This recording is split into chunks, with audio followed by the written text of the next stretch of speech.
The shadows of American criminal history are filled with names that send chills down the spine. Ted Bundy, Jeffrey Dahmer, John Wayne Gacy. These monsters have become household names, their crimes dissected in countless documentaries and books.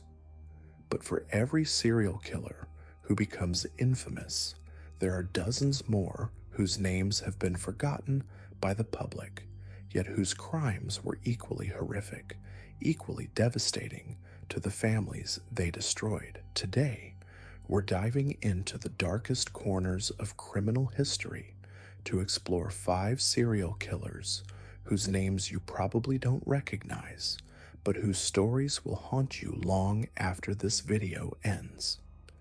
These aren't the killers who dominated headlines for months. These are the predators who operated in the shadows, the monsters who slipped through the cracks of public memory despite leaving trails of unimaginable horror in their wake.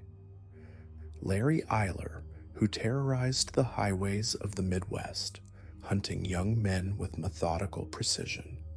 Joseph James DeAngelo, who spent over a decade terrorizing California under multiple identities before vanishing into suburban normalcy. Cary Stayner, whose family had already been touched by unthinkable tragedy before he became a killer himself. Derek Todd Lee, who stalked the women of Louisiana with predatory patience. And Eddie Setta, who tried to resurrect the terror of the Zodiac killer on the streets of New York City. What makes these cases particularly chilling isn't just the brutality of their crimes, but how they managed to evade capture for so long, how they blended into society, how they were your neighbors, your co-workers, the friendly stranger who offered you a ride. They remind us that evil doesn't always announce itself with dramatic flourishes. Sometimes it wears the mask of ordinary life, hiding in plain sight until it's far too late. Larry Eyler earned his nickname through a reign of terror that stretched across the highways of the American Midwest between 1982 and 1984. Known as the Highway Killer, Eyler turned the interstate system into his personal hunting ground, preying on the most vulnerable members of society.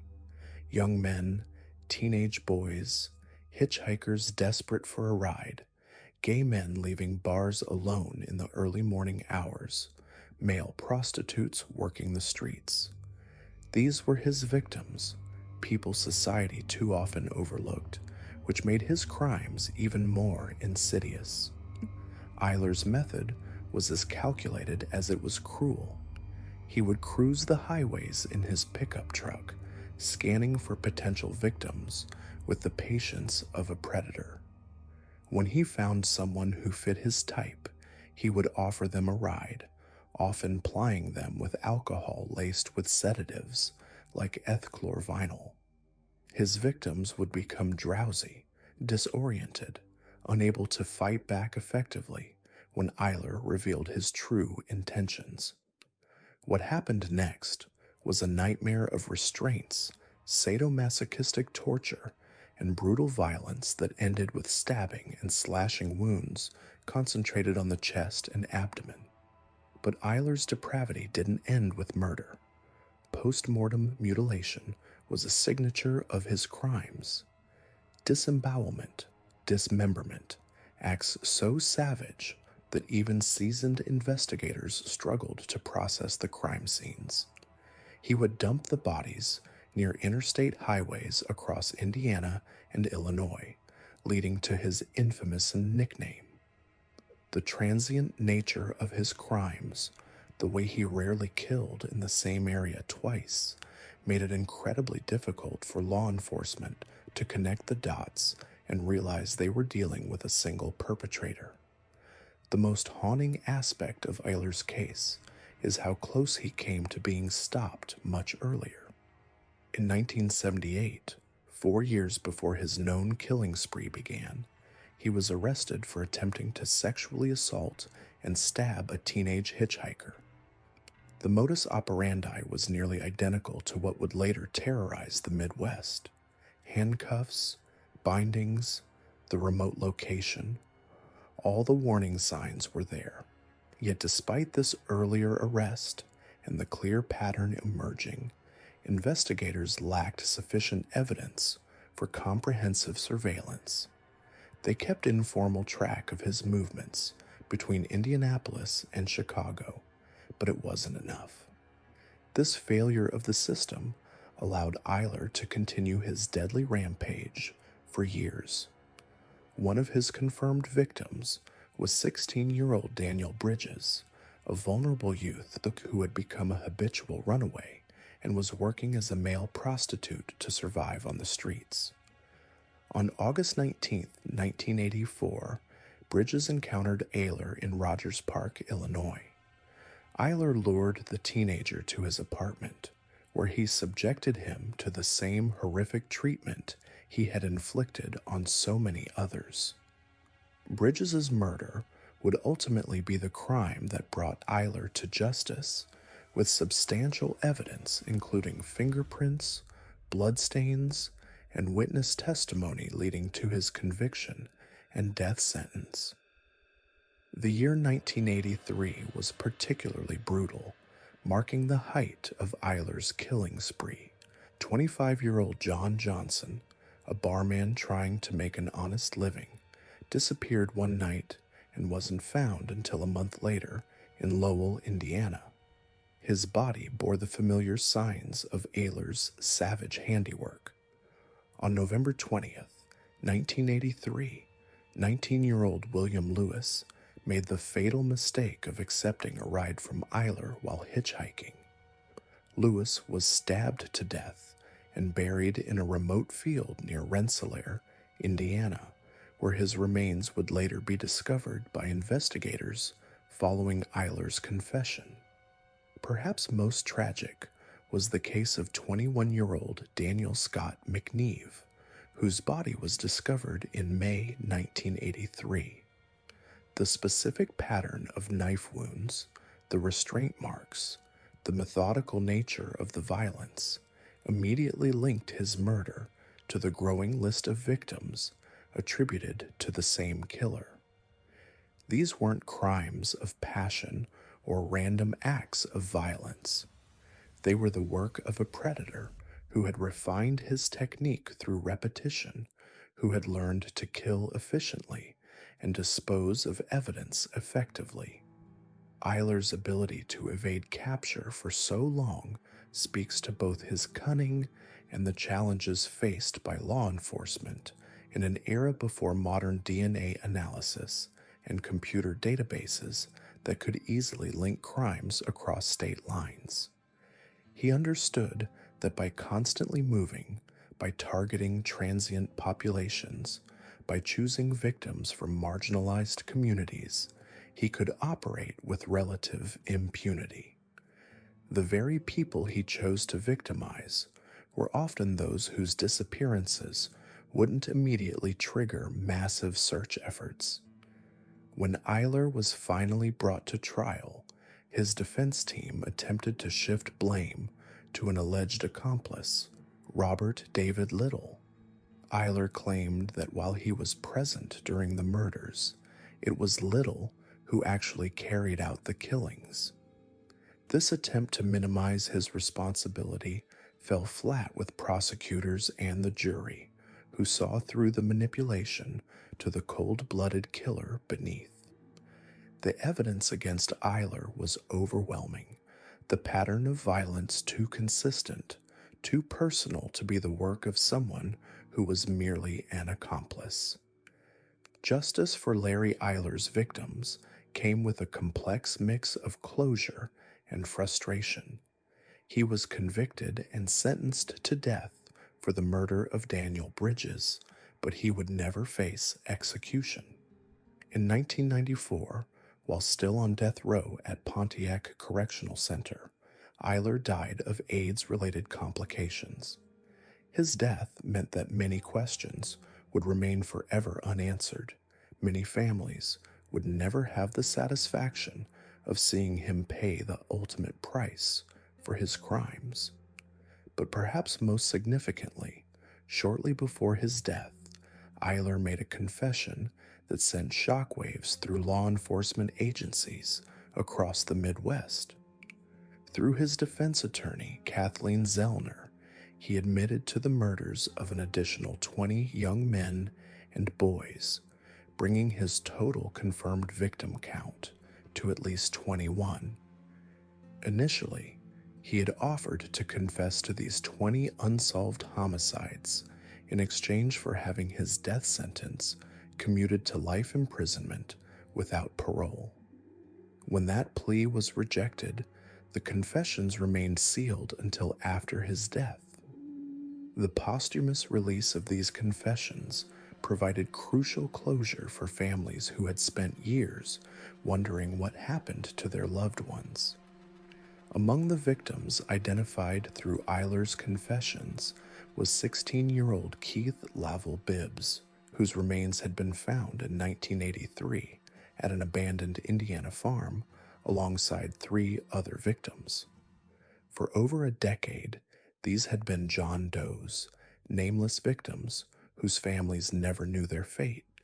Eiler's confession finally gave them names, gave their families answers, and allowed them to properly mourn their loss. The case of Larry Eiler serves as a stark reminder of how predators can exploit the vulnerabilities in our society and our justice system.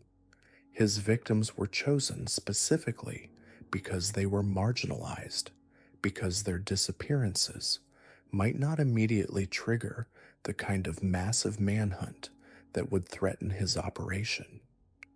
Young gay men in an era when homosexuality was still heavily stigmatized, hitchhikers who had chosen a risky but common form of transportation, sex workers operating outside the protection of law enforcement.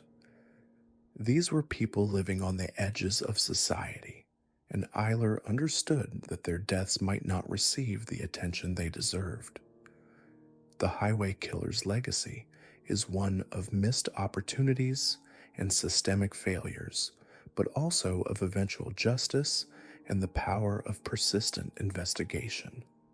While Larry Eiler may not be a household name, like some of his more famous contemporaries, his crimes were no less horrific, his impact on the families of his victims no less devastating. Moving from the highways of the Midwest to the sun-drenched suburbs of California, we encounter another predator who managed to evade justice for decades while hiding behind the very badge meant to protect society. This is the story of Joseph James DeAngelo, the Golden State Killer, a man whose crimes would span over a decade and terrorize an entire state. Between 1974 and 1986, California was stalked by what authorities believed were multiple different criminals. There was the Visalia ransacker, who committed over 120 burglaries in the San Joaquin Valley. There was the East Area rapist, who terrorized Sacramento and surrounding counties with over 50 brutal sexual assaults. And there was the original Night Stalker, who murdered couples in their homes across Southern California. For decades, law enforcement had no idea they were hunting the same man. Joseph James DeAngelo was born in 1945 in Bath, New York, but his family moved to California when he was young. On the surface, he appeared to be everything American society celebrated. He served in the Navy during the Vietnam War, returned home to pursue law enforcement, and worked as a police officer in both Exeter and Auburn, California. He married, had children, and seemed to embody the ideal of the clean-cut suburban family man. But beneath this carefully constructed facade lurked something monstrous. DeAngelo's criminal career began in the early 1970s as the Visalia ransacker. He would break into homes during the day while families were away, not primarily to steal, but to explore, to learn, to understand how people lived their most private moments. He would rearrange personal items, rifle through photo albums, and sometimes take small, seemingly insignificant mementos. These weren't random burglaries driven by financial need. They were reconnaissance missions, practice runs for something far more sinister. The pattern was methodical and deeply disturbing.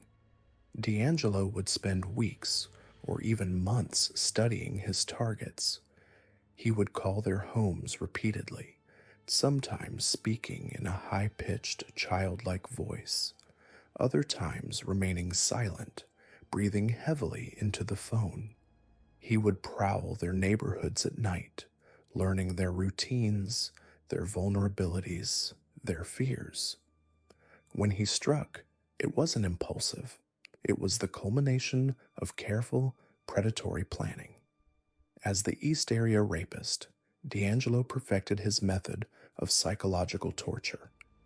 He would enter homes in the early morning hours, often through unlocked doors or windows he had previously tampered with during his surveillance. His victims would wake to a flashlight beam blinding them and a masked figure standing over their bed, holding a knife or gun. He would bind them with shoelaces, rope, or whatever materials he found in the home, demonstrating an intimate knowledge of their personal belongings that made the violation even more terrifying. What made D'Angelo particularly cruel was his psychological manipulation. When attacking couples, he would tie up the male victim and place dishes or bottles on his back, threatening to kill the woman if he heard the items move or fall. He would then take the female victim to another room where he would rape her, sometimes for hours, while her partner lay helpless, forced to listen. He would often eat food from their refrigerator during these attacks, make phone calls, and rummage through their belongings, treating their home like his personal playground. The terror wasn't limited to the attacks themselves.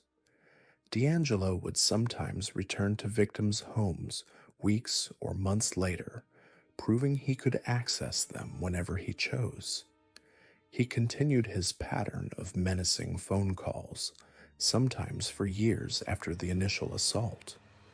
Victims reported feeling like they were never truly safe, that this phantom predator could return at any moment. The psychological damage was as devastating as the physical violence. In 1979, D'Angelo was fired from the Auburn Police Department for shoplifting dog repellent and a hammer from a drugstore. This seemingly minor incident marked a turning point in his criminal evolution. Rather than deterring him, losing his position seemed to escalate his rage. He moved to Southern California and transformed from the East Area rapist into the original Night Stalker, trading sexual assault for murder. His first confirmed kill as the original Night Stalker was Dr. Robert Offerman and Alexandria Manning in December 1979. The couple was found shot to death in Offerman's condominium in Goleta. This marked the beginning of a new phase of terror where D'Angelo's attacks became increasingly lethal. He would continue to bind and terrorize his victims, but now these encounters ended in murder rather than survival. The Golden State Killer's method of selecting victims seemed almost random, which made him incredibly difficult to track. He targeted young couples, elderly individuals living alone, and single women across different counties and regions. His victims came from various social and economic backgrounds. There was Charlene and Lyman Smith, a young married couple found bludgeoned to death in their Ventura home. There was Patrice and Keith Harrington, newlyweds killed in their Dana Point house just 3 months after their wedding. Each scene bore D'Angelo's signature elements: evidence of prolonged torture, ligatures used to bind victims, and signs that the killer had spent considerable time in the home. What's particularly chilling about D'Angelo's crimes is how they reflected a deep, personal rage against the concept of happiness and intimacy. He seemed to specifically target couples who appeared to be living the American dream that he, despite his outward success, could never genuinely experience. His attacks weren't just physical violations, they were assaults on the very idea of safety, love, and domestic tranquility. For over 40 years, D'Angelo lived a double life of stunning audacity. After his killing spree ended in 1986, he settled into what appeared to be a quiet retirement in Citrus Heights, California. He worked as a mechanic, lived in a modest home, and maintained relationships with his adult daughters. Neighbors described him as somewhat antisocial and prone to angry outbursts, but nothing that suggested he was one of California's most wanted criminals. The breakthrough in the Golden State Killer case came through revolutionary advances in forensic genetic genealogy. In 2018, investigators uploaded DNA from the crime scenes to public genealogy databases, the same platforms people use to trace their family trees and find distant relatives. By building family trees and systematically eliminating suspects, they were able to identify D'Angelo as a person of interest. The final confirmation came through old-fashioned surveillance. Investigators followed D'Angelo to a Hobby Lobby store and swabbed his car door handle after he left. They also collected tissues he had discarded in his trash. The DNA match was definitive.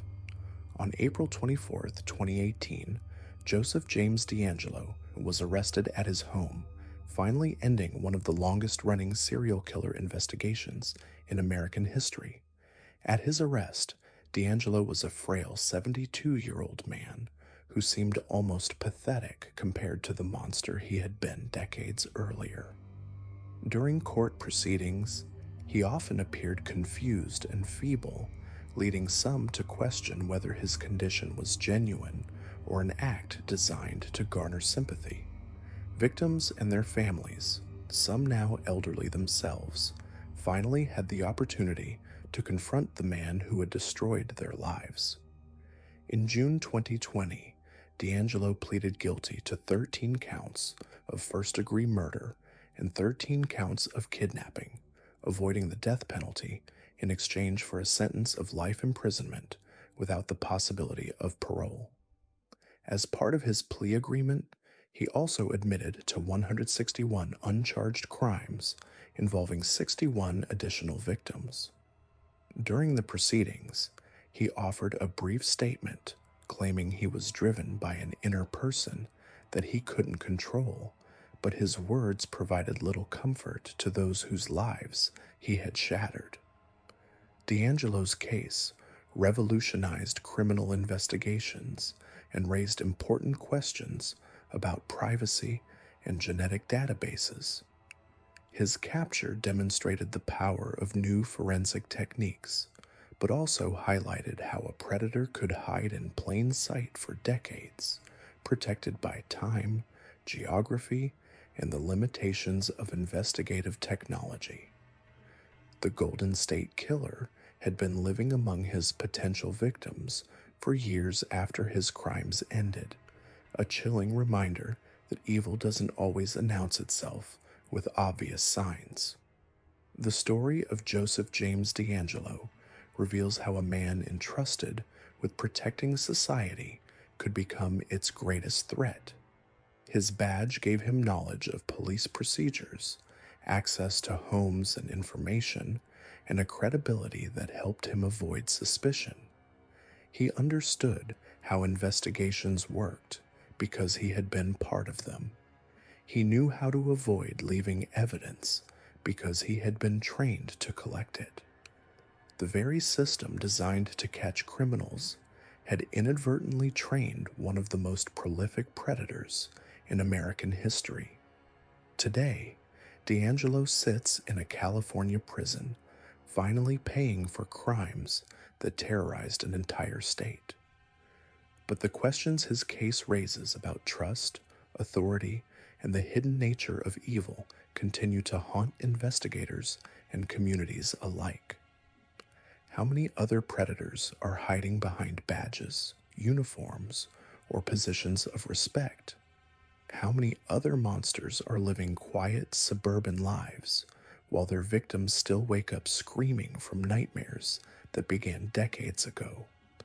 The Golden State Killer case closed with DNA evidence and modern technology, but it opened new discussions about the nature of evil and our ability to truly know the people around us. Now we turn to perhaps one of the most chilling cases in our list, a story that takes us to the rugged landscapes of California's Sierra Nevada mountains, where natural beauty became the backdrop for unspeakable horror. This is the story of Cary Stayner, known as the Yosemite Park Killer, whose crimes shocked the nation not just for their brutality, but for the twisted irony of his family history. To understand Cary Stayner, we must first understand the shadow that had hung over the Stayner family for decades. In 1972, when Cary was just 11 years old, his 7-year-old brother Stephen was kidnapped while walking home from school in Merced, California. Stephen's abduction became one of the most publicized missing child cases in American history. For 7 agonizing years, the family lived with uncertainty, hope, and despair. Then, in 1980, Stephen miraculously escaped his captors and returned home, bringing with him another boy who had been kidnapped. But while the world celebrated Stephen's return, something dark was festering in his older brother Cary. The media attention, the constant focus on Stephen's trauma, the family's emotional upheaval, all of it seemed to twist something inside Cary's mind. He later claimed that during Stephen's absence, he had developed violent fantasies about women, fantasies that grew more detailed and disturbing with each passing year. While his family struggled to heal from one tragedy, Cary was quietly nurturing thoughts that would eventually lead to an even greater horror. By 1999, Cary Stayner was 37 years old, a quiet, unremarkable man working as a handyman at the Cedar Lodge Motel in El Portal, California, just outside Yosemite National Park. To his co-workers and the guests he served, he seemed harmless, even helpful. He was soft-spoken, polite, and knew the area well. He had grown up in these mountains, understood their secrets, their hidden places where someone could disappear forever. What no one realized was that Cary had been planning for over a year, methodically preparing what he would later call his murder kit, a collection of rope, duct tape, a gun, and a serrated knife. On February 15, 1999, 3 women checked into the Cedar Lodge for what should have been a peaceful vacation in one of America's most beautiful national parks. 42-year-old Carol Sund was traveling with her 15-year-old daughter Julie and their 16-year-old Argentine exchange student friend Silvina Peloso. They were tourists, excited to explore Yosemite, to see the towering sequoias and granite cliffs that draw millions of visitors each year. They had no idea they had just entered the hunting ground of a man who had been waiting for the perfect opportunity. That evening, Cary Stayner approached their motel room with a lie that had worked for him before. He told them there was a water leak that needed immediate attention, that he needed to check their room to prevent damage. It was a simple deception, the kind of everyday maintenance issue that wouldn't alarm anyone staying at a motel. Carol Sund opened the door, and in that moment, 3 lives hung in the balance. What happened next inside that motel room was a nightmare of violence and terror that Stainer would later describe in chilling detail during his confession. He strangled Carol Sund first, then turned his attention to the 2 teenagers. He sexually assaulted both Julie and Sylvina before strangling Sylvina as well. Julie somehow was still alive when he finished with the others. Stainer bound her with duct tape and forced her into Carol's rental car along with the other bodies. For reasons known only to him, Stainer drove the bodies to a remote area and placed them in Carol's rental car, then set it on fire, hoping to destroy the evidence. But Julie was still alive, still conscious, still fighting for her life even as flames began to consume the vehicle around her. Stainer pulled her from the burning car and drove her to an even more isolated location near Don Pedro Reservoir. There, in a final act of unspeakable cruelty, he nearly decapitated the 15-year-old girl and left her body in the wilderness. For weeks, the disappearance of the 3 women dominated headlines.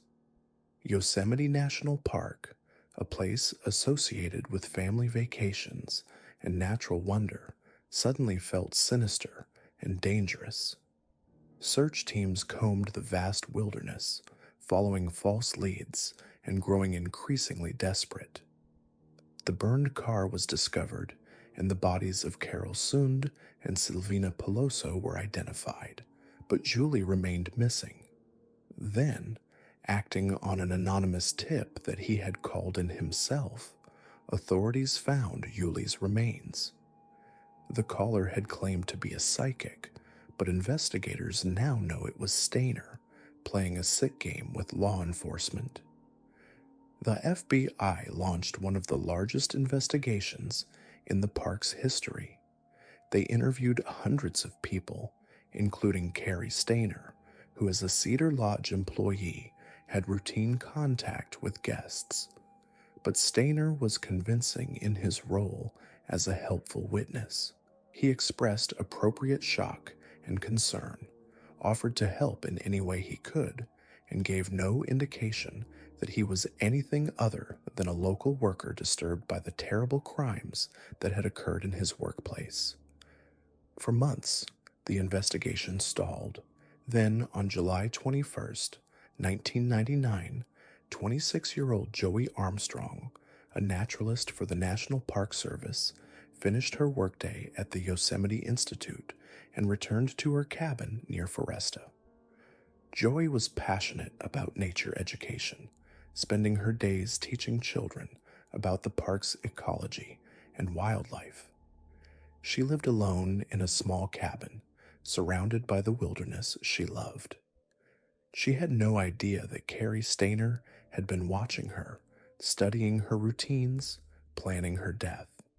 That evening, Stainer approached Joey's cabin, armed with his murder kit. He had been stalking her for some time, learning her schedule, her habits, the isolation of her living situation. When she answered her door, he forced his way inside at gunpoint, bound her with duct tape, and dragged her to his truck. But Joey Armstrong was not going to die without a fight. As Stainer drove away from the cabin, she managed to jump from the moving vehicle and ran desperately through the forest, screaming for help that would never come. Stainer chased her down like an animal, catching her in the woods, where her own expertise in nature became meaningless against human evil. There, among the trees she had spent her life protecting and teaching others to appreciate, he decapitated her with his serrated knife.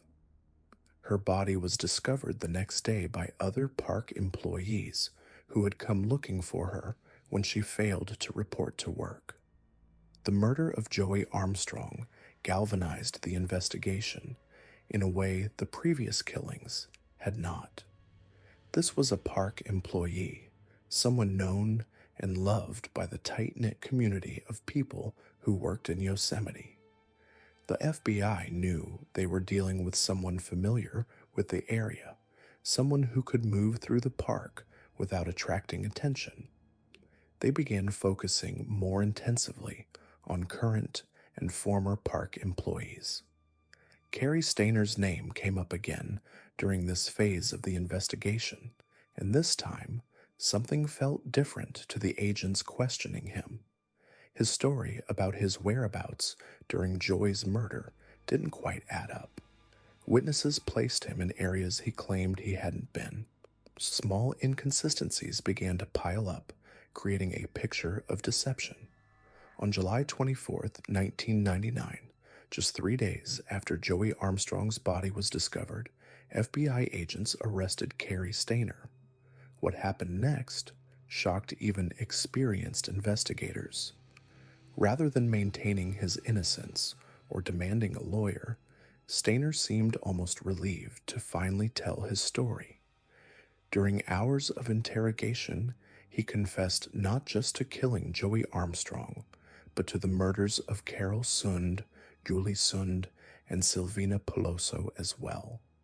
His confessions were detailed, methodical, and delivered with a disturbing lack of emotion that chilled everyone who heard them. Stayner described how he had been planning these murders for over a year, how he had considered targeting other groups of women before settling on his eventual victims. He talked about his murder kit and how he had fantasized about killing for decades, dating back to when he was a child dealing with his brother's kidnapping. He claimed that the media attention surrounding Stephen's case had warped his thinking, making him feel invisible and worthless, feeding resentments that eventually transformed into homicidal fantasies. But perhaps most disturbing of all was Stayner's apparent pride in what he had accomplished. He spoke about the murders as if they were achievements, describing the fear in his victims' eyes, the power he felt over their lives and deaths. He showed no remorse, no recognition of the immense suffering he had caused. To him, these 4 women were not human beings with families, dreams, and futures. They were objects in his twisted fantasy, props in a sick game he had been playing out in his mind for years. The trial of Cary Stayner began in 2002, and the details that emerged painted a picture of a man whose mind had been twisted by years of resentment, fantasy, and isolation. His defense team tried to argue that he suffered from mental illness, that the trauma of his brother's kidnapping had damaged him psychologically, that childhood sexual abuse by an uncle had contributed to his violent fantasies. They brought in experts who testified about the psychological impact of living in Stephen's shadow, of being the forgotten child in a family consumed by tragedy and recovery. But the prosecution's case was overwhelming.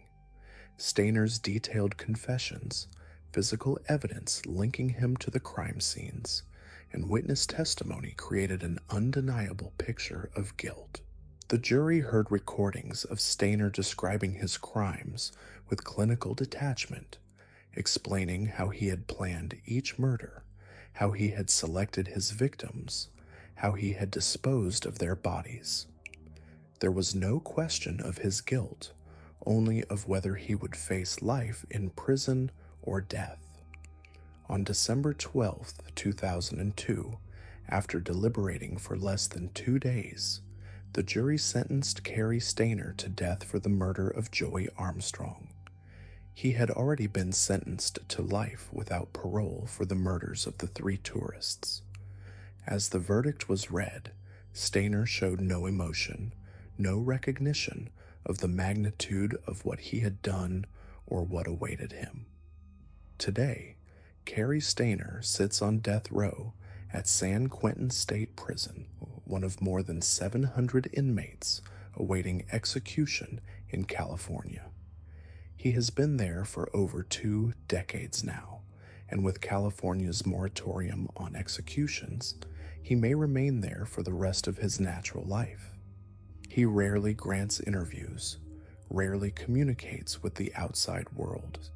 He exists in a small cell, surrounded by concrete and steel, a far cry from the vast wilderness where he committed his crimes.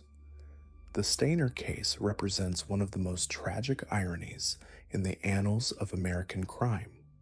A family that had already endured unimaginable trauma with Stephen's kidnapping found themselves thrust back into the spotlight when Cary's crimes came to light. Stephen Stayner, the heroic boy who had escaped his captors and saved another child, died in a motorcycle accident in 1989, just 10 years before his brother began his killing spree. He never knew that the brother he had returned home to was harboring such darkness. The case also highlighted the complex relationship between childhood trauma and criminal behavior. While thousands of children experience trauma without becoming killers, Stayner's defense team argued that the specific circumstances of his upbringing, the constant media attention on Stephen, the family's emotional unavailability during their crisis, and alleged sexual abuse had created a perfect storm of psychological damage. Whether this explains his crimes or merely provides context for them remains a matter of debate among psychologists and criminologists. What cannot be debated is the impact of Stayner's crimes on Yosemite National Park and the surrounding communities. For years after the murders, tourism dropped significantly as people associated the park with violence rather than natural beauty. The Cedar Lodge, where Stayner had worked and found his first victims, struggled to maintain business. Local residents reported feeling unsafe in areas they had previously considered safe, understanding for the first time that evil could hide behind the most ordinary facades. The 4 women Cary Stayner murdered were more than just victims in a serial killer's fantasy. Carol Sund was a devoted mother who had planned the Yosemite trip as a special experience for her daughter and their exchange student. Julie Sund was a bright 15-year-old with her whole life ahead of her, excited to show her Argentine friend the wonders of America's national parks. Silvina Peloso was far from her home in Argentina, trusting in the kindness of her host family and the safety of American tourism. Joey Armstrong was a passionate educator who had dedicated her life to sharing her love of nature with others, especially children. Their deaths represented not just individual tragedies, but the destruction of trust, innocence, and security that reverberates through families and communities for generations. The Sund family established a foundation in Carol and Julie's memory, working to improve safety for travelers and support other families affected by violent crime. Joey Armstrong's colleagues continue her work of nature education, carrying on her mission of helping people connect with and protect the natural world. Moving from the wilderness of California to the bayous of Louisiana, we encounter another killer whose crimes terrorized an entire region and demonstrated how even the most intensive police investigations can be derailed by false assumptions and prejudice. Derek Todd Lee's story begins in a place where monsters hide in plain sight. Born in 1968 in St. Francisville, Louisiana, Lee grew up in a world of poverty, violence, and neglect. His childhood was marked by an absent father and a mother who struggled with addiction. By the time he was a teenager, Lee was already showing signs of the predator he would become. He was a peeping Tom, sneaking around neighborhoods at night, watching women through their windows. But these weren't random acts of voyeurism. They were rehearsals for something far worse. Lee's early criminal record reads like a blueprint for escalation. Stalking charges, aggravated assault, disturbing the peace. Each arrest was a warning sign that law enforcement failed to recognize. In 1999, he was arrested for stalking a woman, following her home, watching her through her windows. The victim reported feeling hunted, like prey being circled by a predator. But Lee was released, free to continue perfecting his craft of terror. What made Lee particularly dangerous was his ability to blend in. He was charming when he needed to be, manipulative, capable of talking his way into situations where other predators would fail. He wasn't the stereotypical loner lurking in shadows. He was married, had children, held jobs. To his neighbors, he was just another face in the community. But behind that facade was a calculating killer who spent years studying his victims before he struck.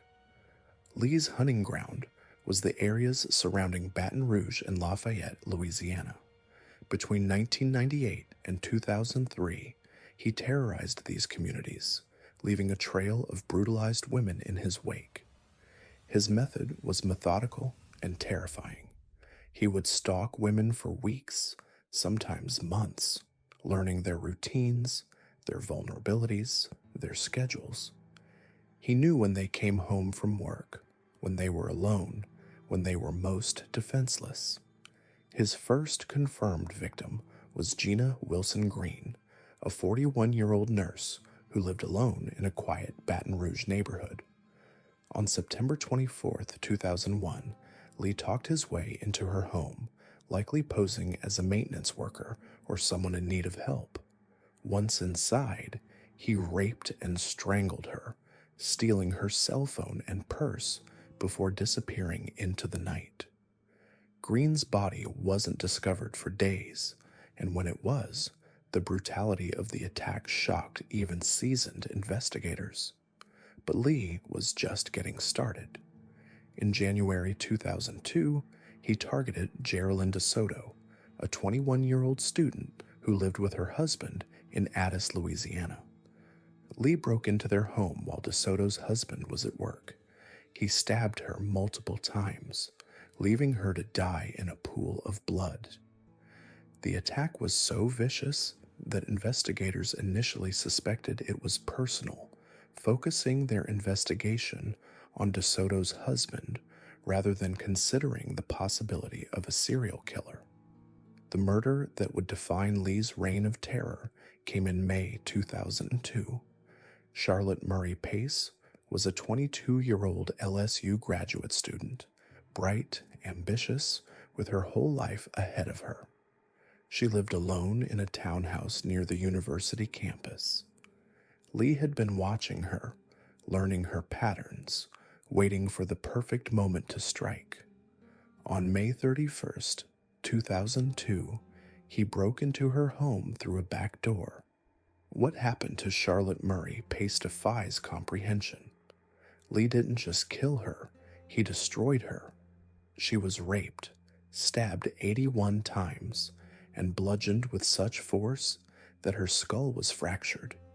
The crime scene was a nightmare of blood and violence, evidence of a killer who had completely lost control.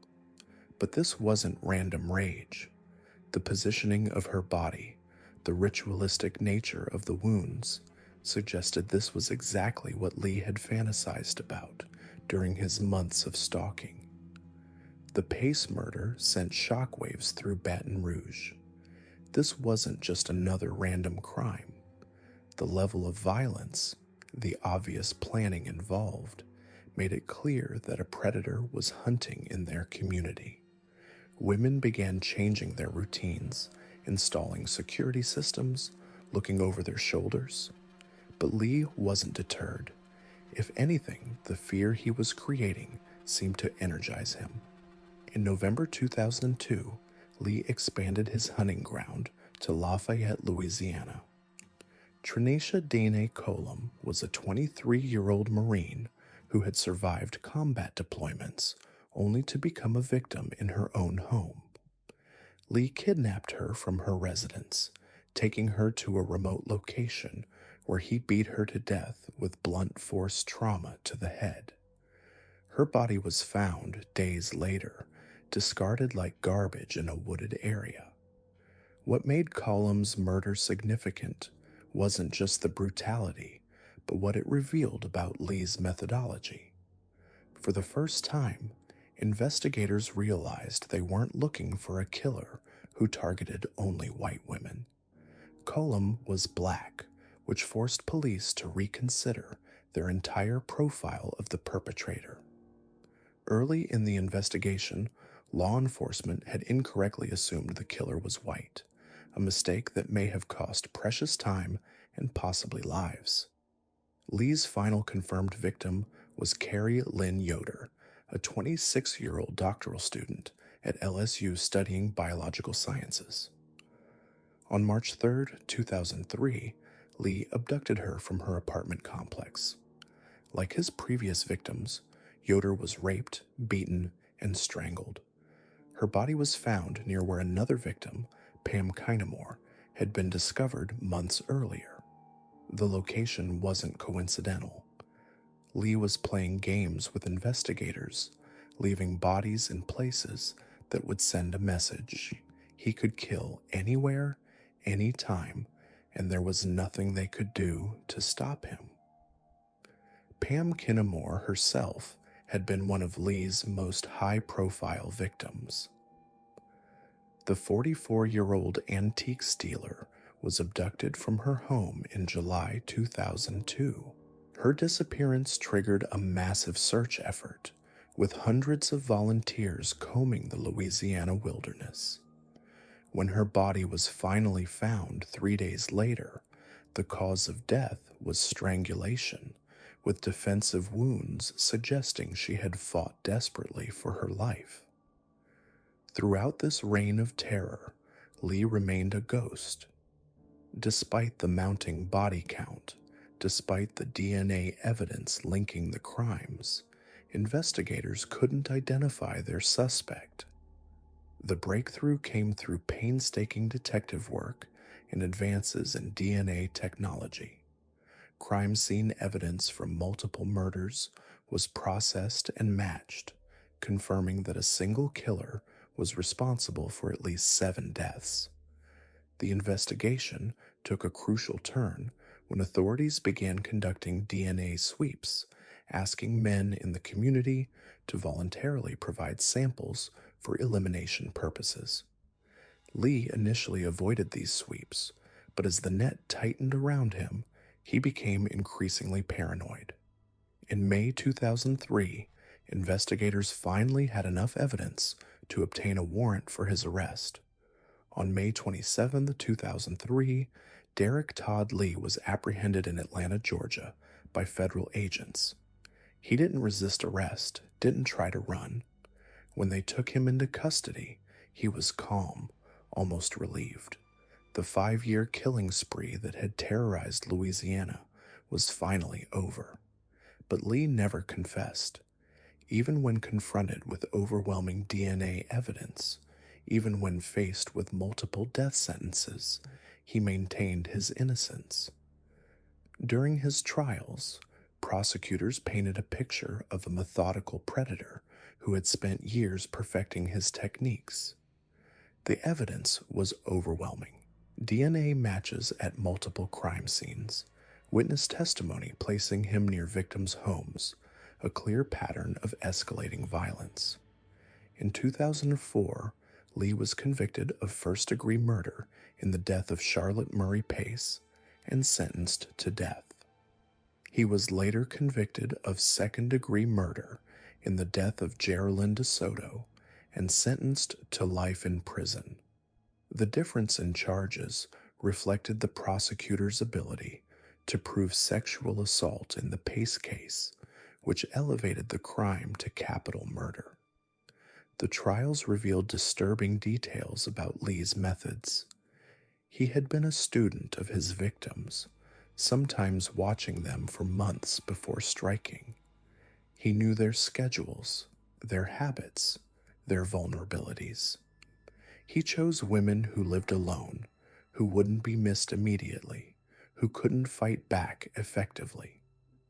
The level of planning involved in his crimes was chilling evidence of just how calculating this predator had been. But perhaps the most disturbing aspect of Lee's case was how long he had operated undetected. The early investigative focus on white suspects had given him additional time to kill.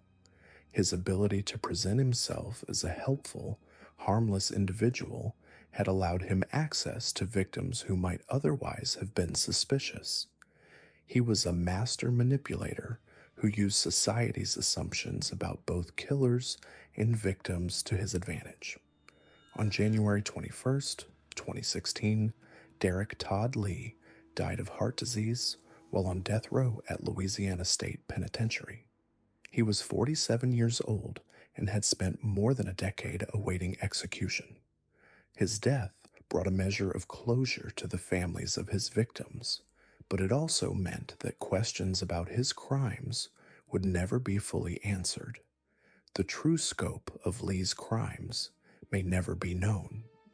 Investigators believe he was responsible for additional murders and assaults that were never conclusively linked to him through DNA evidence. His 5-year killing spree had coincided with the activities of another serial killer, Sean Vincent Gillis, who was also operating in the Baton Rouge area during the same period. This overlap had complicated investigations and may have allowed both killers to operate longer than they might have individually.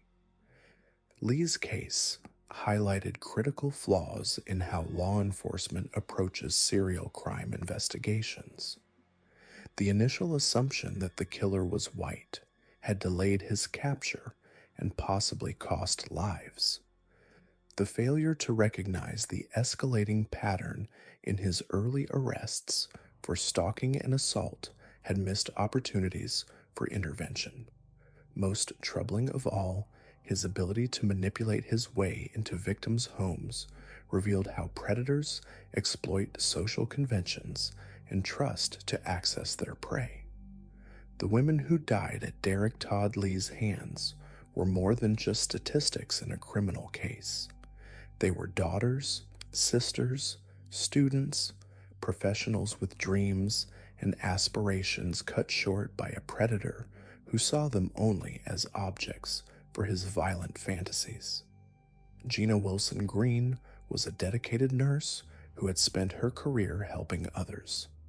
Charlotte Murray Pace was pursuing graduate studies and planning a future that would never come. Trinisha Dane Cullum was a Marine who had served her country with honor. Carrie Lynn Yoder was a doctoral student conducting research that might have benefited society. Their deaths were not random tragedies. They were the calculated acts of a predator who had spent years learning how to hunt human prey. Lee's crimes were a stark reminder that monsters don't always look like monsters. Sometimes they look like neighbors, co-workers, the helpful stranger who offers assistance at just the right moment. The case of Derek Todd Lee stands as one of Louisiana's most chilling examples of how a predator can hide in plain sight, terrorizing an entire community while maintaining the facade of an ordinary man. What made his crimes particularly disturbing wasn't just their brutality, but how he managed to blend seamlessly into the community while leaving a trail of devastation that would haunt Louisiana for years. Derek Todd Lee was born on November 5th, 1968, in St. Francisville, Louisiana, into a world of instability and violence that would shape his twisted worldview. His childhood was marked by poverty, domestic violence, and a revolving door of father figures who brought chaos rather than stability to his home. His mother, Florence Lee, struggled to maintain control over her son, who displayed troubling behaviors from an early age. As a child, Lee was known for his explosive temper, his tendency to lie compulsively, and most disturbingly, his early fascination with watching women without their knowledge. By his teenage years, Lee had already begun exhibiting the predatory behaviors that would define his adult life. He would peer into windows, follow women home from work, and study their routines with an intensity that went far beyond teenage curiosity. Those who knew him described a young man who could be charming and charismatic when it suited his purposes, but who harbored a deep-seated rage toward women that he kept carefully hidden beneath the surface. This duality would become his most dangerous weapon, allowing him to gain the trust of his victims before revealing his true nature. Lee's first confirmed murder occurred in 1998, though investigators believe he may have been killing for years before that. His method was terrifyingly consistent and calculated. He would spend weeks, sometimes months, stalking his chosen victims, learning their schedules, their habits, their vulnerabilities. He knew when they came home from work, when they were alone, when they felt most secure in their own homes. This wasn't random violence. It was systematic hunting that demonstrated a level of planning and patience that made him all the more dangerous. His approach was as chilling as it was effective. Lee possessed an unusual ability to talk his way into women's homes, often appearing at their doors with a plausible story about needing help or looking for someone. He was a large man, standing over 6 feet tall and weighing more than 200 pounds, but he could project an air of harmlessness when necessary. Victims who survived his initial encounters described him as polite, even apologetic, right up until the moment he revealed his true intentions. Once inside, Lee's attacks followed a horrifying pattern. He would overpower his victims through a combination of physical force and psychological terror, often binding them and subjecting them to prolonged sexual assault. But Lee didn't simply rape and kill. He seemed to derive pleasure from the complete domination and terror of his victims.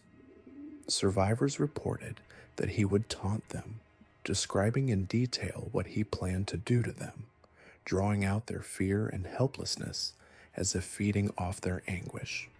The murder of Charlotte Murray Pace in May 2002 stands as perhaps the most brutal example of Lee's savagery. Pace, a 22-year-old LSU graduate student, was found in her home near the university campus, having been raped, stabbed 81 times, and bludgeoned with such force that her skull was fractured. The crime scene was so violent that even experienced homicide detectives were shaken by what they discovered. Lee had spent hours with his victim, inflicting unimaginable suffering before finally ending her life. The sheer number of stab wounds suggested a level of rage and hatred that went beyond even typical serial killer behavior. Gina Wilson Green's murder in September 2001 revealed another aspect of Lee's methodology. Green, a 41-year-old nurse, was attacked in her home in Baton Rouge after Lee had apparently been watching her for some time. He strangled her with such force that he crushed her larynx, but not before subjecting her to a prolonged sexual assault.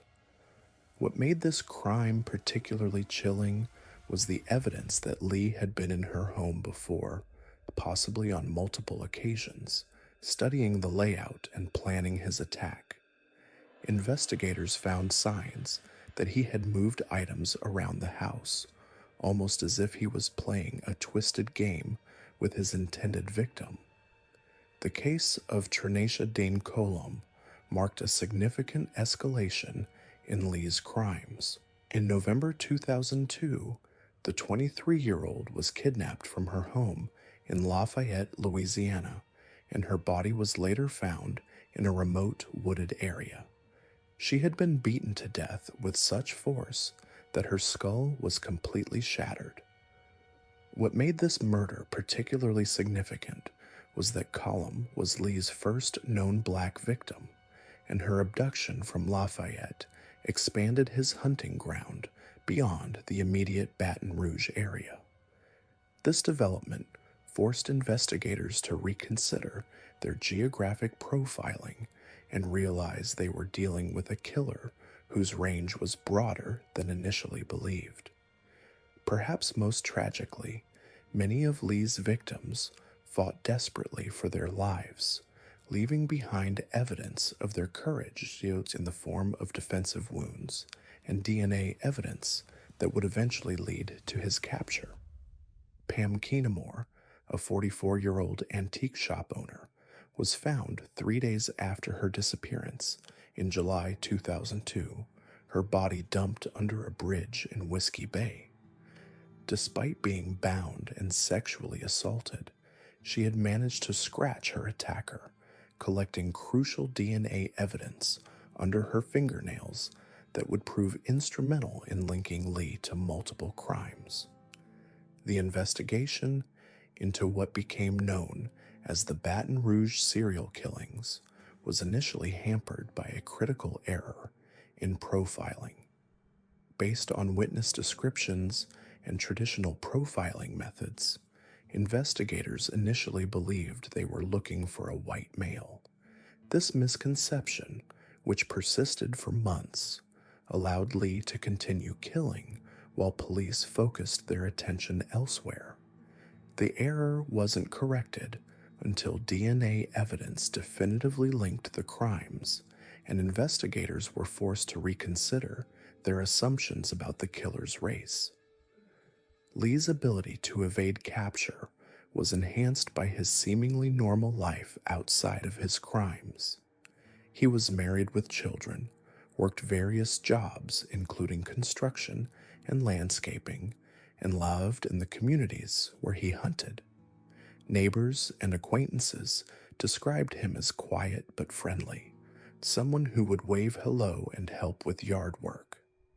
This normalcy was his greatest camouflage, allowing him to move freely through the community without arousing suspicion. Even when his name came up in the investigation, many dismissed him as a potential suspect because he seemed like such an ordinary family man. The breakthrough in the case came through advances in DNA technology and the dedicated work of investigators who refused to give up. As the body count mounted and public pressure intensified, law enforcement agencies coordinated their efforts and began systematically collecting and analyzing DNA evidence from all the crime scenes. The creation of a multi-agency homicide task force brought together resources from multiple jurisdictions and allowed for a more comprehensive approach to the investigation. The DNA evidence painted a clear picture of a single perpetrator responsible for multiple murders across different jurisdictions. More importantly, it allowed investigators to link Lee's crimes to earlier unsolved cases and establish a timeline of his escalating violence.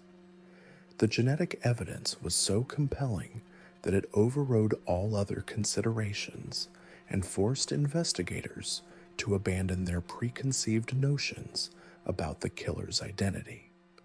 Lee's capture came in May 2003, not through brilliant detective work, but through a routine traffic stop that led to a parole violation. When his DNA was entered into the system as part of standard procedures for parolees, it matched the genetic evidence from multiple crime scenes. The notification came through the laboratory's computer system, a simple message that would end one of Louisiana's most terrifying crime sprees. Even after his arrest, Lee maintained his innocence with a conviction that was both infuriating and unsettling to investigators. During interrogations, he denied any involvement in the murders, despite overwhelming DNA evidence linking him to the crimes. He showed no remorse, no acknowledgement of his victim's suffering, no hint of the rage that had driven him to commit such brutal acts. This blank facade was perhaps more disturbing than a confession would have been, suggesting a level of disconnection from reality that made him truly dangerous. The trials that followed revealed the full scope of Lee's crimes and the impact they had on the victims' families and the broader community. Testimony from forensic experts detailed the brutality of the attacks, while family members spoke of their loved ones' final moments and the ongoing trauma of their losses. The evidence was so overwhelming that Lee's conviction seemed inevitable, but the legal process provided a form of closure for those who had lived in fear during his reign of terror. Lee was convicted of second-degree murder in the death of Geraldine DeSoto and sentenced to life in prison. In a separate trial, he was convicted of first-degree murder in the death of Charlotte Murray Pace and sentenced to death.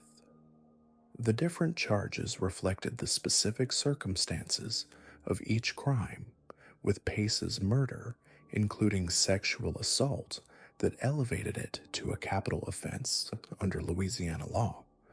The story of Derek Todd Lee ended not with his execution, but with his death from natural causes in January 2016 while on death row. He died of heart disease at the age of 47, taking with him any possibility of learning the full truth about his motivations or the complete extent of his crimes. His death brought a measure of closure to his victims' families, but it also left unanswered questions about what drove him to commit such horrific acts. What makes Lee's case particularly disturbing is how effectively he exploited the trust and vulnerability of his victims. He understood that most people, especially women alone in their homes, would respond to someone who appeared to need help or seemed harmless. He weaponized basic human kindness and social conditioning, turning his victims' compassion into the very thing that allowed him to destroy them. The final case in our examination of these forgotten monsters brings us to New York City in the early 1990s, where Eddie Setta terrorized the city while claiming to be the modern incarnation of California's infamous Zodiac killer. Cary Stayner's childhood should have been filled with typical sibling rivalries, school activities, and family dinners. Instead, it was defined by an unthinkable tragedy that would forever alter the trajectory of his family. In December 1972, when Cary was just 11 years old, his 7-year-old brother Stephen was kidnapped while walking home from school in Merced, California. Stephen vanished without a trace, taken by a child molester who would hold him captive for 7 long years. The Stayner family was thrust into a nightmare of uncertainty and grief. Kay and Delbert Stayner, Cary's parents, dedicated their lives to searching for Stephen, appearing on television shows, distributing flyers, and following every possible lead. The media attention was relentless, turning their private agony into public spectacle. Meanwhile, Carey watched from the shadows as his missing brother became the center of his family's universe, even in his absence. For 7 years, the Stainer household existed in a state of suspended animation.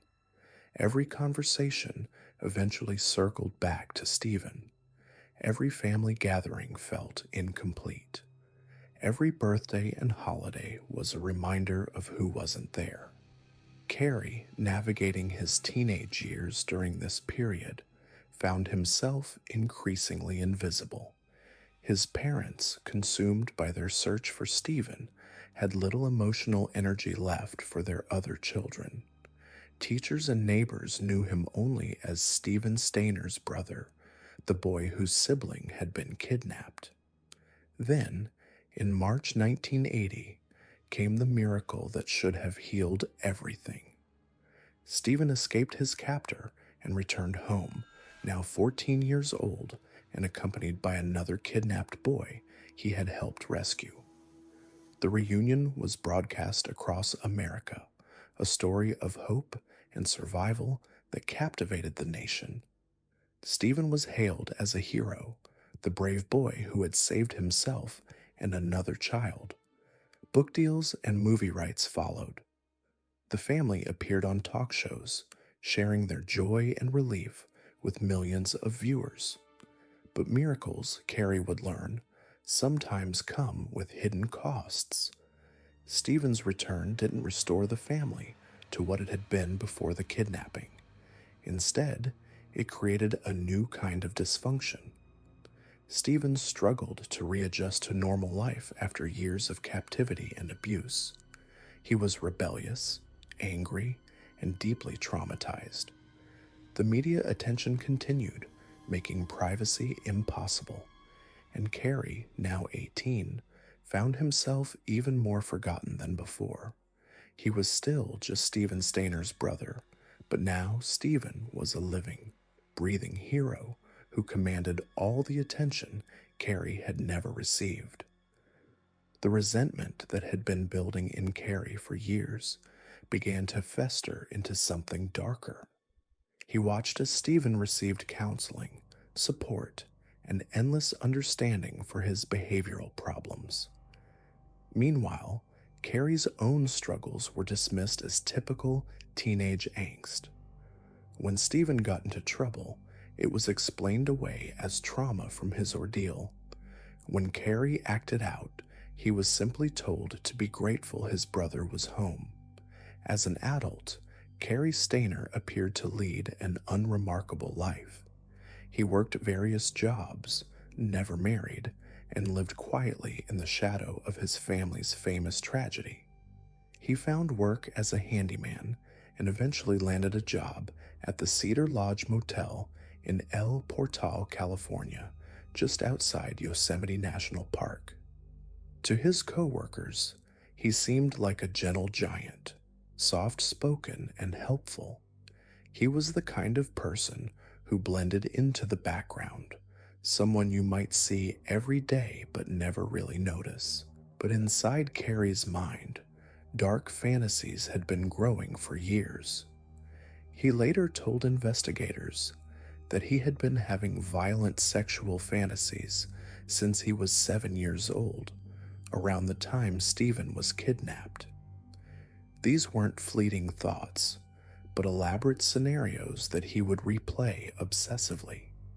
He fantasized about kidnapping women, controlling them completely, and ultimately killing them. For decades, these remained just fantasies, a secret world he inhabited while going through the motions of normal life. The trigger that transformed Carey from a fantasist into a killer may have been Stephen's death in 1989. Stephen, then 24, was killed in a motorcycle accident while returning home from work. The brother who had survived 7 years of captivity, who had escaped and become a hero, was gone in an instant. The family was devastated once again, and once again, Carrie found himself on the periphery of their grief.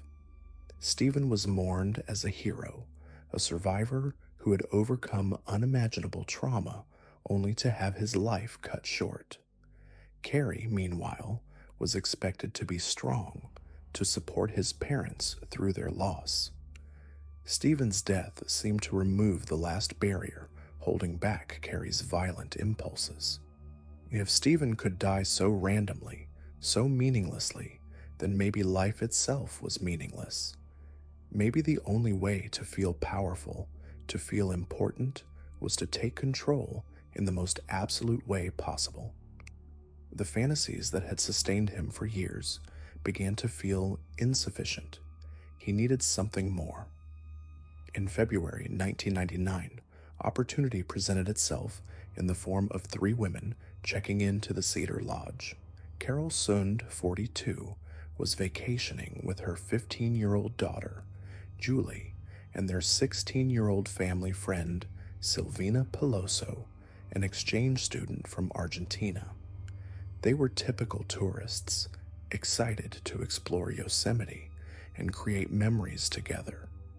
They had no way of knowing that their friendly motel handyman was studying them, planning their destruction. Carrie had been watching the women since they arrived. He knew their room number, their daily routines when they came and went. He observed them with the patience of a predator, waiting for the perfect moment to strike. On February 15th, 1999, that moment came. He knocked on their door, explaining that there was a plumbing issue he needed to check. The women, having no reason to suspect danger from a motel employee, let him in. What happened next was the culmination of decades of rage, resentment, and twisted fantasy. Carrie bound the 3 women and held them captive in their room for hours. He sexually assaulted Julie and Silvina while forcing Carol to watch, inflicting psychological torture alongside physical violence. He strangled Carol Sund first, then Silvina Peloso. Julie, the youngest, he kept alive longer, subjecting her to further abuse before finally killing her as well. But Carrie wasn't finished. He loaded the bodies into Carol's rental car and drove to a remote area where he placed the bodies of Carol and Silvina in the trunk and burned the car. Julie's body he kept separate, taking it to an isolated spot near Don Pedro Reservoir. There, he nearly decapitated her, later sending an anonymous note to the FBI revealing the location of her remains. The note included a crude map and the chilling message that they would find her body. For months, Carrie watched as investigators scrambled to solve the murders. He observed the media coverage, the grieving families, the massive search efforts. He had finally done something that commanded attention, something that made him the center of a story rather than a forgotten footnote. The power he felt was intoxicating, but it wasn't enough. The high was temporary, and soon he was planning his next move. In July 1999, Carrie set his sights on Joey Ruth Armstrong, a 26-year-old naturalist working for the National Park Service. Joey lived alone in a cabin near Yosemite, where she educated visitors about the park's wildlife and natural history. She was passionate about her work, beloved by colleagues, and completely unaware that she was being stalked by a killer. Carrie had been watching Joey for some time, learning her routine, studying her isolated living situation. On July 21st, 1999, he approached her cabin armed with a gun. When Joey answered the door, he forced his way inside and bound her with duct tape. He held her captive in her own home, subjecting her to the same kind of terror he had inflicted on his previous victims. But Joey Armstrong was a fighter. When Carrie forced her into his truck to transport her to a more remote location, she managed to break free and jump from the moving vehicle. For a moment, it seemed she might escape, might become the survivor who could identify her attacker and bring him to justice. But Carey was not going to let his fantasy be interrupted by his victim's courage. He chased Joey down and attacked her with a knife, ultimately decapitating her in a final act of brutal violence. Joey's murder proved to be Carey's undoing. Unlike the tourists who might not be missed immediately, Joey was a federal employee with colleagues who expected her at work. When she failed to appear, park rangers went to check on her. They found evidence of a struggle, blood, and signs that she had been taken against her will. The FBI was called in immediately, and this time they had a fresh crime scene with potential evidence. The investigation moved quickly. Witnesses had seen Carey's truck near Joey's cabin. His behavior at work had become increasingly erratic. When questioned, his stories didn't match, and his demeanor raised red flags for experienced investigators. On July 24th, 1999, just 3 days after Joey's murder, Carey was arrested. During his interrogation, something remarkable happened. The man who had lived in the shadows his entire life, who had been overlooked and forgotten, suddenly had the complete attention of law enforcement officers, FBI agents, and eventually the entire nation.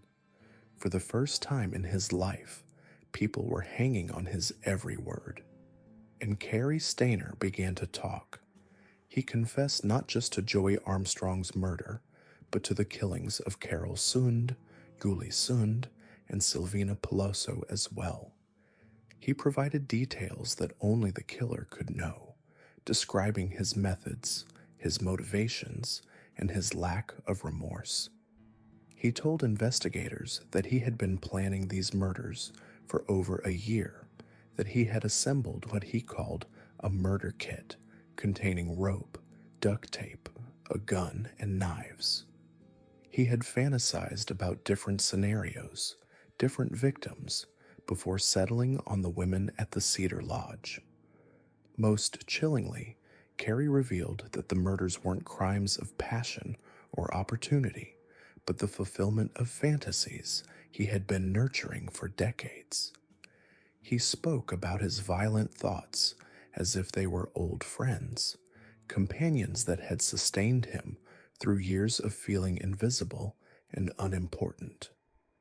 The act of killing, he explained, made him feel powerful and significant in a way nothing else ever had.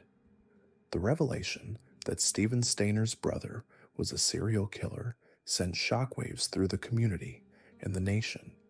How could the same family that had endured such tragedy, that had become symbols of hope and resilience, produce both a hero and a monster?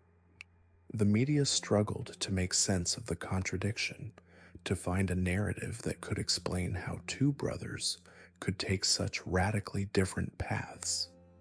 During his trial, Carey's defense team attempted to argue that he was mentally ill, that the trauma of his brother's kidnapping and the years of neglect had damaged him psychologically. They pointed to his long history of violent fantasies, his social isolation, and his family's dysfunction as mitigating factors. But the prosecution painted a different picture of a man who had made calculated choices, who had planned his crimes meticulously, and who had shown no mercy to his innocent victims. The jury ultimately rejected the insanity defense.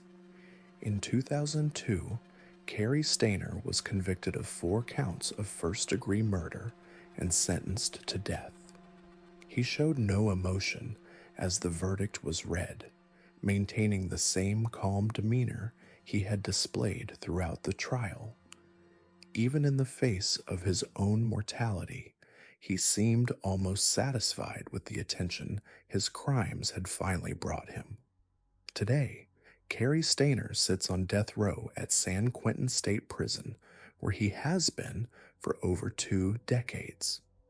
California's death penalty system moves slowly, and it's unclear if his sentence will ever be carried out. He spends his days in isolation, perhaps still lost in the violent fantasies that once drove him to kill, or maybe finally finding the peace that eluded him for so long. The case of Cary Stayner remains one of the most disturbing examples of how trauma can ripple through families in unexpected ways. Stephen Stayner's kidnapping created a wound that never fully healed, affecting not just the direct victim, but everyone around him. While Stephen ultimately overcame his ordeal and was remembered as a hero, his brother Cary became consumed by resentment and rage that eventually exploded into unspeakable violence. The 4 women who died at Cary's hands, Carol Sund, Julie Sund, Silvina Peloso, and Joey Armstrong, were not just statistics or victims in a sensational crime story. They were individuals with hopes, dreams, and people who loved them. The truth about human evil is that it doesn't always announce itself with fanfare. Sometimes it whispers, sometimes it wears a uniform, sometimes it hides behind the very badge meant to protect us. This brings us to our final case, one that cuts deeper than the others, because it exposes a betrayal of the most fundamental kind. When those sworn to serve and protect become the hunters, the entire fabric of society tears apart. Eddie Sadas didn't wear a badge, but he wore something else entirely, a delusion so powerful it drove him to murder. In the early 1990s, as New York City was already grappling with crime and chaos, a new terror emerged from the shadows. Someone claiming to be the Zodiac killer had returned, not in California where the original nightmare began, but in the concrete jungle of New York. The letters arrived first, cryptic symbols and taunting messages sent to police stations across the city. They bore the same crosshair signature, the same arrogant tone, the same chilling promise of more death to come. But this wasn't the same killer. This was Eddie Sada, a 28-year-old security guard from Brooklyn who had become obsessed with the original Zodiac case. In his twisted mind, he wasn't just a copycat. He was a continuation, a disciple carrying on the work of his idol. What made Sada particularly dangerous wasn't just his willingness to kill, but his methodical approach to choosing victims. He didn't strike randomly. He hunted people based on their astrological signs, turning the zodiac itself into a weapon of terror. March 8th, 1990. Joseph Proce was walking through Central Park when a figure approached him from behind, one gunshot to the head. Proce died instantly, but his killer was just getting started. 2 months later, Mario Orozco was shot, but survived, becoming one of the few people who could describe the man who would terrorize New York for years. The attacks continued sporadically, Sada carefully spacing them out to avoid detection while building his mythology as the new Zodiac. June 4th, 1993. Patricia Fonte, born under the sign of Gemini, was leaving her apartment building when Sada approached her. He didn't shoot her this time. Instead, he used a knife, stabbing her repeatedly in a frenzied attack that left her body mutilated beyond recognition. The brutality was escalating. Each murder was becoming more personal, more violent, as if Sada was trying to prove himself worthy of the Zodiac name. The following month brought a double attack that would define Sada's reign of terror. Joe DiStefano, a Libra, was shot and killed while walking with his girlfriend, Jody Valenti. Valenti survived but was forever changed, another life shattered by Sada's delusions. In August, Diane Ballard, a Virgo, became his final confirmed victim, shot down in cold blood as she went about her daily routine. Each murder was preceded by careful stalking, Sada learning his victims' routines, their birth dates, their astrological signs. What made Sada's case particularly chilling was his correspondence with police. The letters weren't just taunts, they were manifestos. He claimed to be on a divine mission, punishing those who defied God while simultaneously seeking the fame and notoriety that had eluded the original Zodiac. His handwriting was neat, precise, almost childlike in its careful formation of letters and symbols. But the content was pure madness, a window into a mind that had completely disconnected from reality. The investigation consumed the NYPD. Detectives worked around the clock, following leads that led nowhere, analyzing letters that seemed to mock their every effort.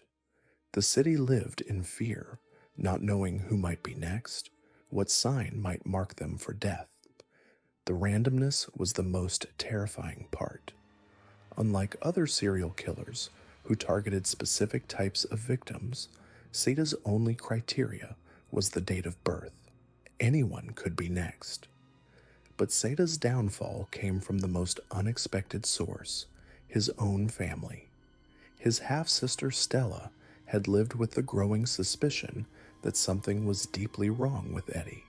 His obsession with the Zodiac case, his strange behavior, the timing of his absences that seemed to coincide with the attacks. 38 caliber handgun hidden in his room, the same type used in several of the shootings. Her worst fears were confirmed. The breaking point came during a domestic dispute in 1994. Sada, in a rage, confessed to Stella about the killings. He told her about the murders, about his mission, about his destiny as the new Zodiac. Stella faced an impossible choice: turn in her own brother or allow the killing to continue. She chose justice. Her call to police would end one of New York's most terrifying crime sprees. When officers arrived to arrest Sada, they found a man who seemed almost relieved. The weight of his secret had been crushing him, the need for recognition warring with the need to remain hidden. During interrogation, he confessed with surprising detail, describing each murder, each victim, each moment of violence as if reciting a favorite story. He showed no remorse, only pride in what he had accomplished. The evidence was overwhelming. Ballistics matched his gun to multiple crime scenes. His handwriting matched the letters sent to police. Most damning of all, he knew details about the crimes that only the killer could know. The case that had terrorized New York for years was solved in a matter of hours once Sada began talking. At his trial, Sada's defense attempted to portray him as mentally ill, driven by delusions and an obsession that had consumed his life. But the prosecution painted a different picture, that of a calculating killer who knew exactly what he was doing. The jury agreed. In 1996, Eddie Sada was convicted of multiple counts of murder and attempted murder. He was sentenced to 232 years to life in prison, ensuring he would never walk free again. Sada remains incarcerated today, a forgotten footnote to the Zodiac legend he so desperately wanted to join. His crimes, while brutal and terrifying, never achieved the lasting notoriety of his inspiration. He became what he always was, a copycat, a pretender, a man whose evil was derivative rather than original. But for the families of his victims, for the survivors who still bear the scars of his attacks, his lack of fame offers no comfort. These 5 cases, Larry Eiler, Joseph James D'Angelo, Cary Stayner, Derek Todd Lee, and Eddie Seta represent more than just individual acts of evil. They expose the cracks in our systems, the blind spots in our society, the ways that monsters can hide in plain sight. Eiler exploited the vulnerability of hitchhikers and the marginalized. D'Angelo used his position as a police officer to avoid suspicion while terrorizing entire communities. Stainer turned his workplace into a hunting ground. Lee manipulated social trust and racial assumptions to evade capture. Seta fed off the mythology of an unsolved case to create his own reign of terror. What unites them all is not just their capacity for violence, but their ability to blend into the background of ordinary life. They worked regular jobs, maintained relationships, participated in their communities. They were neighbors, co-workers, the people you might nod to on the street or share small talk with at the grocery store. This ordinariness is perhaps the most terrifying aspect of their crimes. Evil doesn't always announce itself with fanfare. Sometimes it simply exists, patient and waiting, hiding behind a smile or a uniform or a helpful demeanor. The technology that finally caught D'Angelo, the DNA evidence that convicted Lee, the family member who turned in Seta, these represent hope.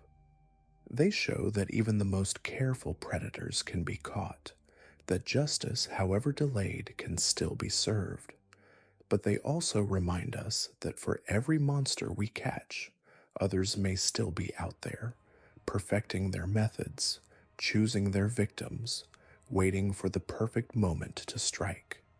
In the end, these cases serve as more than just cautionary tales. They are reminders of the importance of vigilance, of community, of the systems we build to protect the vulnerable. They show us that evil is not some distant concept, but a very real presence that can emerge anywhere, at any time. And they remind us that the price of safety is eternal vigilance, not just from law enforcement, but from all of us. The monsters are real. They live among us. They always have, and they always will. Eddie Seta sat in his cramped Brooklyn apartment, carefully crafting another letter. The year was 1990, and the 24-year-old security guard had become obsessed with a killer who had terrorized California 2 decades earlier. The original Zodiac killer had never been caught, had taunted police with cryptic messages, and had achieved a kind of twisted immortality. Eddie wanted that same power, that same fear, that same legacy. What he created instead was a pale imitation that would ultimately lead to his own downfall. Seta's first attack came in March 1990. He approached Joseph Prose in East New York, Brooklyn, and without warning shot him in the back. Prose survived initially, but died from his injuries. 2 months later, Seta struck again, shooting Mario Orozco in the back as he walked home from work. Orozco lived, but the randomness of the attack left police with no clear motive or suspect. These weren't robberies gone wrong or crimes of passion. They were calculated acts of violence designed to spread terror. But Seta wasn't content with just killing. Like his California predecessor, he needed to communicate, to taunt, to control the narrative. Written in block letters and signed with a crosshairs symbol, the message read, "This is the Zodiac speaking." He claimed responsibility for the shootings and promised more violence to come. The letter contained astrological symbols and references to the zodiac signs, establishing the twisted theme that would define his killing spree. What made Seta particularly dangerous was his methodical approach to victim selection. He didn't kill randomly. Instead, he researched his targets, learning their names, their birthdays, their astrological signs. He convinced himself that he was carrying out some divine mission, punishing those who had defied God's will. This delusional thinking gave him a sense of purpose and justification that made him even more unpredictable. In June 1992, Seda escalated dramatically. He murdered Patricia Fonte, stabbing her multiple times in her apartment. Fonte was born under Gemini, fitting Seda's zodiacal obsession. A month later, he shot Jim Weber, a Libra, though Weber survived the attack.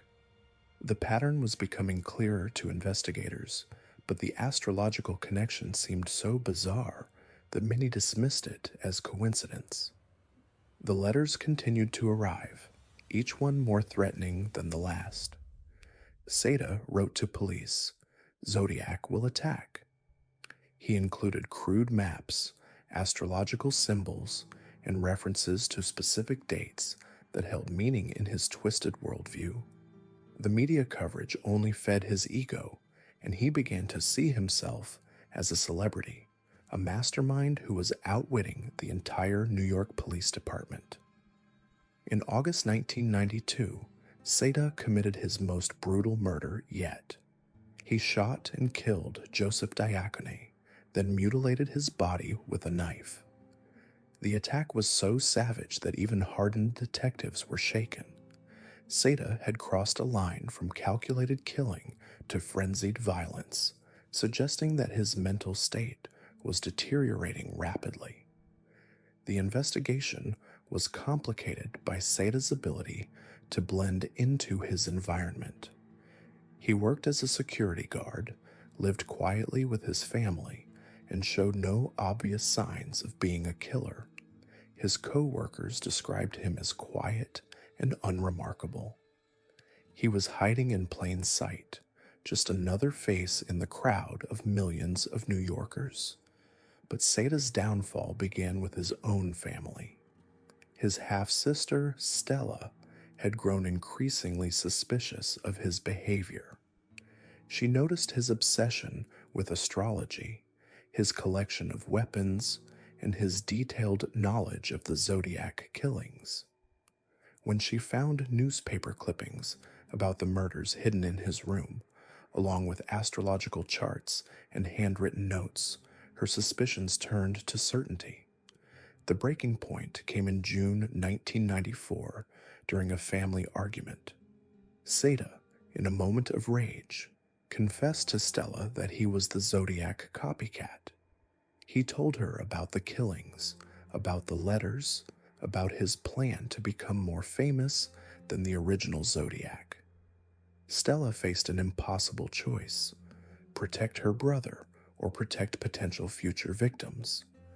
She chose to do the right thing and contacted the police. When officers arrived at the Seda family apartment, Eddie initially tried to deny everything, but the evidence was overwhelming. A .38 caliber revolver used in the shootings, along with ammunition, astrological charts, and drafts of letters to police. Most damning of all, they found his detailed journals where he had planned future attacks and fantasized about his growing notoriety. Under interrogation, Seda's facade crumbled completely. He confessed to 3 murders and multiple attempted murders, providing details that only the killer could have known. He described his victims, the locations, the weapons, and his motivations with chilling matter-of-factness. He seemed almost relieved to finally be able to talk about his crimes openly, to get the recognition he felt he deserved. The psychological evaluation revealed a deeply disturbed individual who had created an elaborate fantasy world where he was a divine instrument of justice. Seda believed that by copying the Zodiac killer, he could achieve the same level of fear and respect. He saw himself as continuing an important work, carrying on a legacy of terror that the original Zodiac had started. During his trial, prosecutors painted a picture of a cold-blooded killer who had terrorized New York City for years. The evidence was overwhelming. Ballistics matched his gun to multiple crime scenes. His handwriting matched the letters, and his confessions provided details that corroborated physical evidence.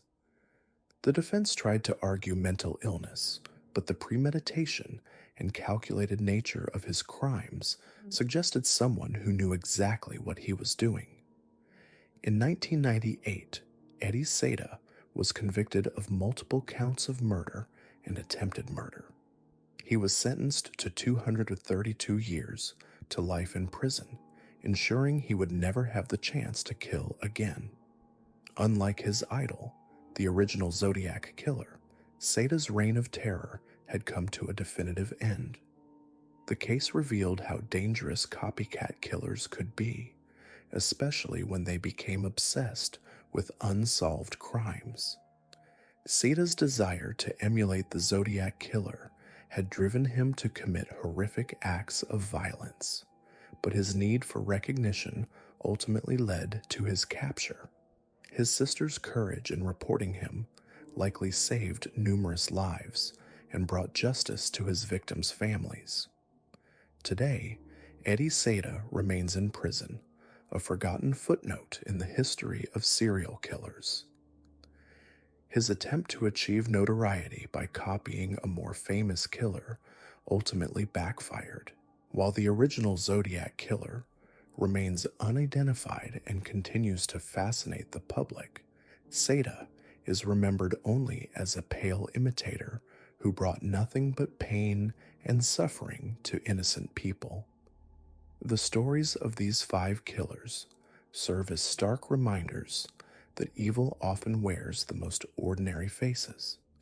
Larry Eiler, the friendly truck driver who hunted along America's highways. Joseph James DeAngelo, the former police officer who terrorized California for decades. Cary Stayner, the quiet handyman whose family tragedy couldn't excuse his horrific crimes. Derek Todd Lee, who stalked the women of Louisiana while hiding behind a facade of normalcy. And Eddie Seda, the security guard who tried to become famous by copying another killer's methods.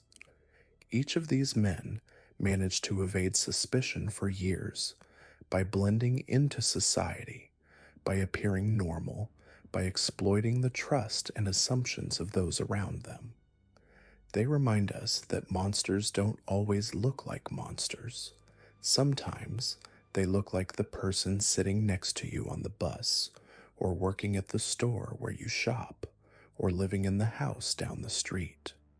The true horror of these 5 killers lies not just in their individual acts of violence, but in what they collectively reveal about the monsters that walk among us. Each case exposes a different crack in our societal armor, a different blind spot that evil exploited to flourish in plain sight. Larry Eiler's victims were society's forgotten. Young men, hitchhikers, those living on the margins who disappeared without the fanfare of missing-person campaigns or primetime news coverage. His hunting ground was the interstate system itself, that sprawling network of American mobility that connects our cities, but also creates countless anonymous spaces where predators can operate. For years, he understood that his victims' marginalized status would buy him time, that investigations would be slower, resources more limited.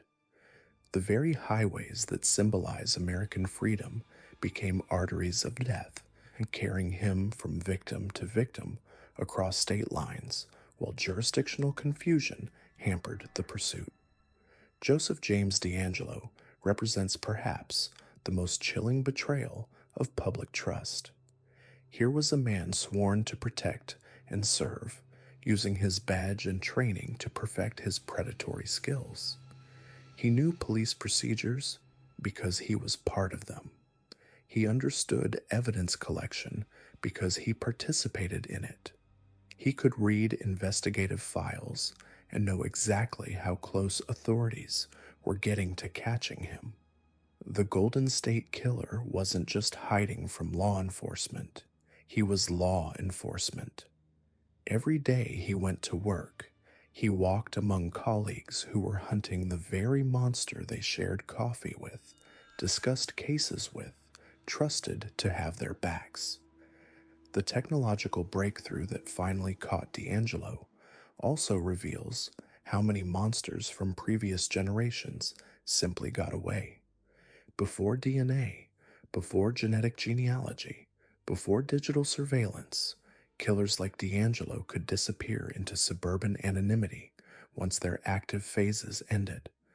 How many other Golden State Killers lived full lives and died peacefully in their beds, their crimes buried with them? The answer is both unknowable and terrifying. Carrie Stainer's case demonstrates how trauma doesn't excuse evil, but it can certainly incubate it. The Stainer family had already endured unimaginable horror with Stephen's kidnapping and captivity. Yet while Stephen emerged as a survivor and hero, Carrie internalized his pain differently, letting it ferment into something monstrous. His choice of victims, tourists, and nature lovers visiting one of America's most beautiful places, was particularly cruel. Yosemite represents escape, peace, natural beauty. Stainer turned that sanctuary into a hunting ground, forever tainting a place meant to inspire wonder with memories of unspeakable violence. Derek Todd Lee's killing spree in Louisiana exposes how assumptions and prejudices can literally be deadly. The initial police profile describing a white killer allowed Lee to continue his rampage, while investigators focused their attention elsewhere. His ability to talk his way into victims' homes speaks to a practiced charm that masked deadly intentions. Lee understood that a friendly face and smooth words could overcome natural caution, that most people want to believe in basic human decency even when their instincts whisper warnings. Eddie Sadas represents the dangerous intersection of obsession and violence, showing how some killers don't just want to kill, they want to become part of a dark mythology. His obsession with the original Zodiac killer wasn't mere fascination, it was aspiration. He wanted to inherit that legacy of fear, to become part of the same terrifying folklore that had captivated him. The letters, the ciphers, the astrological targeting, all of it was performance art, with human lives as the medium. What unites all 5 of these killers is their fundamental ordinariness. They weren't the wild-eyed maniacs of horror movies or the obvious monsters parents warn children about. They were the coworker who seemed helpful, the police officer who appeared dedicated, the handyman who was quiet and reliable, the neighbor who kept his yard neat, the man who seemed lonely but harmless. This ordinariness was their greatest weapon because it rendered them invisible in plain sight. Each case also reveals how our systems, designed to protect us, can become tools that protect predators instead. Jurisdictional boundaries that hamper investigations. Social prejudices that direct attention away from real threats. The basic human tendency to trust appearances over instincts. The assumption that people in positions of authority can be trusted absolutely. These aren't flaws to be fixed with simple solutions. They're fundamental aspects of how our society functions, and predators like these 5 understood how to exploit every one of them. The advancement of forensic technology offers hope, but also raises disturbing questions about how many other monsters remain hidden in our communities. DNA databases and genetic genealogy, digital surveillance, these tools are catching killers who thought they had gotten away clean decades ago. But they're also revealing the true scope of how much evil has gone undetected throughout history. Perhaps the most unsettling truth these cases reveal is that there is no profile, no foolproof way to identify monsters before they strike. Evil wears every face, comes from every background, hides behind every kind of mask. The quiet loner and the charming extrovert, the respected authority figure and the social outcast, the victim of trauma and the product of privilege. Monsters are not born with horns and fangs. They're born looking exactly like everyone else. The families of their victims carry scars that will never fully heal. The communities they terrorized still feel echoes of their fear. The investigators who pursued them often speak of how these cases changed them, how looking into such darkness leaves permanent marks on the soul. Evil doesn't just destroy its direct victims, it radiates outward like ripples on a pond, touching everyone it encounters. Yet there is also something to be said for the relentless pursuit of justice that eventually brought each of these killers to account. Investigators who worked cases for decades without giving up, families who refused to let their loved ones be forgotten, scientists who developed new technologies to give voices to the silent dead, ordinary citizens who chose to speak up when they suspected something wasn't right. The story of these 5 killers is ultimately a reminder that evil is real. It walks among us, and it often wears the most deceiving masks. But it's also a testament to the power of persistence, technology, and human courage to eventually drag even the most cunning monsters into the light. In a world where such evil exists, our vigilance, our technology, and our commitment to justice are not luxuries, they are necessities. The monsters are still out there, wearing friendly faces, living ordinary lives, waiting for their moment. The question isn't whether they exist, it's whether we'll recognize them before it's too late, and whether we'll have the courage to act when recognition comes. These 5 cases teach us that evil is patient, clever, and adaptable. Our response must be even more so. The darkness is real, but so is the light that eventually exposes it. In remembering these victims and understanding these predators, we honor the dead and perhaps protect the living. That may be the best we can do in a world where monsters walk among us, hiding behind the masks of ordinary men.